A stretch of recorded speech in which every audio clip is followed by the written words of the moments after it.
Hello, princesses and queens, and welcome back to the Fairlux podcast. So, today I wanted to talk about fake femininity versus feminine divinity.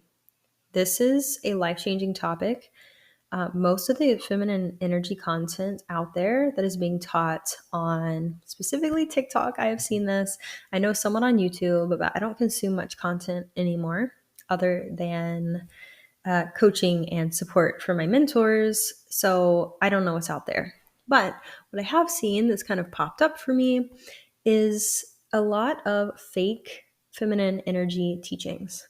Now, I don't mean fake as in like these people are just wrong, like flat out wrong. Not necessarily.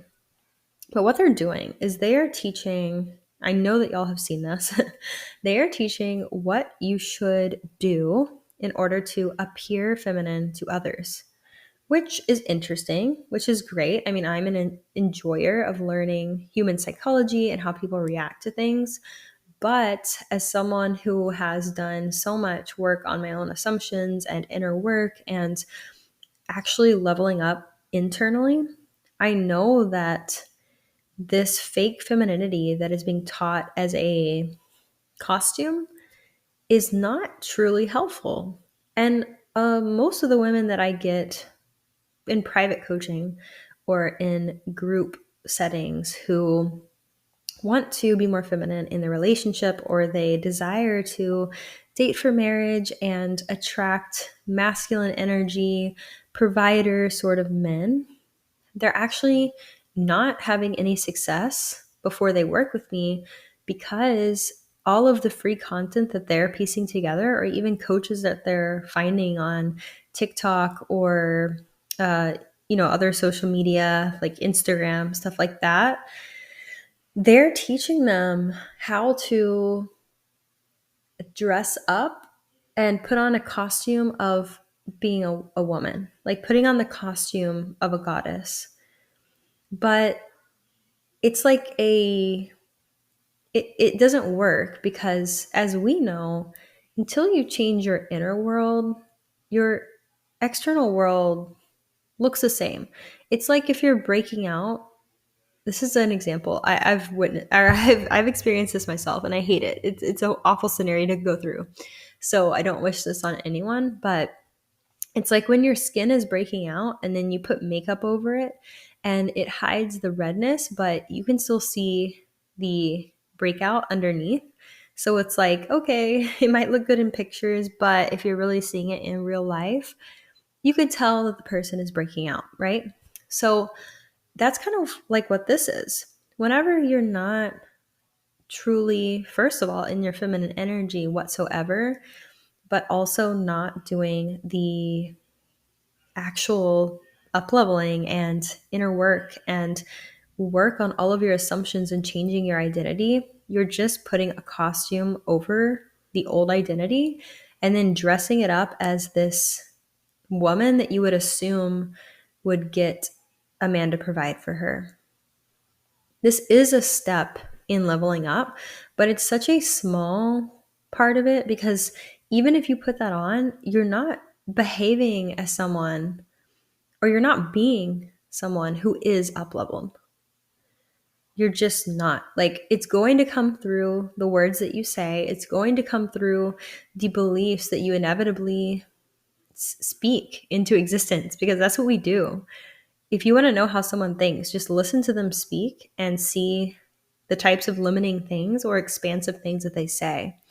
And unfortunately, this is what happens with women who are being taught this fake femininity because the things that will come out of their mouth or it's not even just that, it's so much more about energy, is that the boundaries that they don't implement and the things that they will accept and the types of men that they will still attract, because if you're doing this fake femininity, you're going to attract men who are not up leveled in their own masculine energy.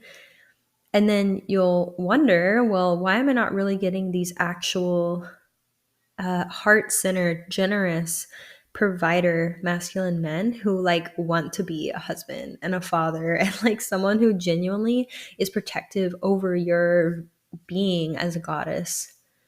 This person, just wants a woman who is appears to be feminine.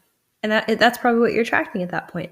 So this is where I see so many women going wrong, and I don't even want to really fault them for it, because we're not, like, it's so rare for this to actually be taught. Unfortunately, it should be taught from like mother to daughter, from grandmother to daughter to the granddaughter, but it's not. And so we're having to figure this out for ourselves. So I don't blame you, because this is where I started with feminine energy too. But I never saw any progress until I truly, truly, truly learned and started to implement the embodiment of this. I have a title for a YouTube video that I'm going to film soon, and I'm not looking at it right now, but if I can recall, I think it says something like, be the type of woman that you keep saying that you are. It's not exactly what it is, but that really reminded me of what we're talking about today, or that's the thought that just popped into my head, is that's what this is like, it's saying that you are this type of woman, but you're really not being her. Being is so crucial. We talk a lot about being versus doing. Of course, we need to take actions, but even if we relate this back to business, this is something I did today. If I'm in the midst of my Black Friday sale right now. I have certain realities in this that I desire to manifest, and levels that I desire to reach within this. This actually marks a big milestone for me. This is a year ago when I first made my initial 5-figure month. So this is big for me. And I wanted to share this while it's fresh on my mind. But what I did is I started to go back and revert back into the consciousness that I was actually in a year ago, which, sure, it was leveled up compared to my past self, but compared to myself today, I feel like it was a toddler consciousness. And so what I started to do was like, okay, if I want to level up even more and reach these new milestones and, see what I can attract into this reality or shift into a different one, how about I go do all of these things? And I started writing this list, and then I was like, hold the fuck on. I'm not doing it this way. Like, we don't do it this way anymore. So I crossed out the list, and all I did was sit there with myself. This is actually, like, write this down if you're listening. This is a huge key to spiritual level ups. I just sat down and I was like, you know what? If I already had this thing, if I already met this goal and I was already that version of myself, let me just sit here for a second and breathe. And what would that version of myself say to me today? If I was already there, like say in a month, I've already met my goals, what would she say to me? And it came to me that she would say, stop doing, stop doing so much. Like, your energy is in the wrong place. And at first, initially, my toddler mind, because I was for some reason back in that state of being, was like, oh, okay, so I need to stop posting on Instagram and go on YouTube instead. And then she was like, no. I was literally having a whole conversation with myself, with my future self.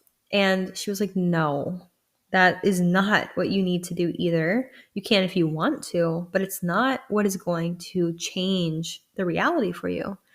What's going to change the reality for you to become me and actually step into this identity is to actually go and work on your assumptions and do the inner work on this. Not to keep doing. Not to keep doing.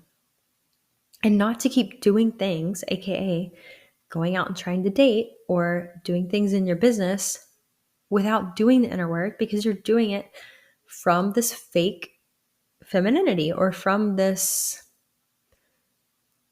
you're doing things not from an embodied state of being, and those actions will not pay off nearly like at all, honestly. They might not pay off at all. Maybe they'll up level you a little bit. But when you do the inner work and then take those actions from a completely changed identity, completely different state of being, that will pay off exponentially. It's like that's where the hard work should be, right? If you believe that you have to work hard for money, which you don't, reroute that belief to the hard work is the inner work. The hard work is the inner work. It's not working 14 hours a day, doing, sending one more email or making one more piece of content or following up with 50 more people if you are in a state that is so not embodied in your feminine divinity. That's what feminine divinity is. Divine feminine energy is embodiment. That's what it is. It's natural. I mean, it just exudes luxury. It does. It is so high end. And I was going to say it's so high end because it's rare, but even if it wasn't, it's still just the most luxurious, like just, I can't even find words for it, like delicious energy that you can encounter. There is nothing better than that and nothing more of an experience for yourself and definitely for other people. So choose to tap into that feminine divinity and do that with embodiment, do that with inner work, do that with assumption work, do that with shifting your identity. That's the hard work that goes into being a divine feminine woman. I know we don't hear those words together very often, but if we can reroute that, like it's not this to-do list, it's not how you walk. I mean, you will naturally walk differently when you're in feminine divinity, right? So it's not changing the walk. It's not changing your makeup. It's not putting on a certain dress or heels first. It's not. I mean, do those things too. If you like it, I love it. So I will continue to be doing that. But that doesn't fix the problem. That doesn't solve the disconnect. So I just wanted to bring that to you today. Be careful what you are listening to. If you enjoy that sort of content, that's fine. I mean, I love girly, feminine content, but just understand that like you are the power, not the way that you do your makeup or dress. When you change internally, all that up levels with you. So don't put all the energy and effort into just that and then wonder why it's not working for you. Do it the opposite way. Put all the time and energy and money and focus and investing in yourself into actually doing the internal work, and then everything else will level up as a default. It really will. So I love you so much. I'll see you in the next episode. If you're still listening, there are a few days left with my Black Friday sale, my once a year sale. Use code, it is in the description, but use code LUXE, LUXE 23, so LUXE 23 on the entire site, and you can get 23% off of any course or bundle or masterclass. So excited to see you in there. I have quite a few that I'm going to be doing live in December, which is really exciting. Those are always super potent. So definitely get in now, and I'll see you there.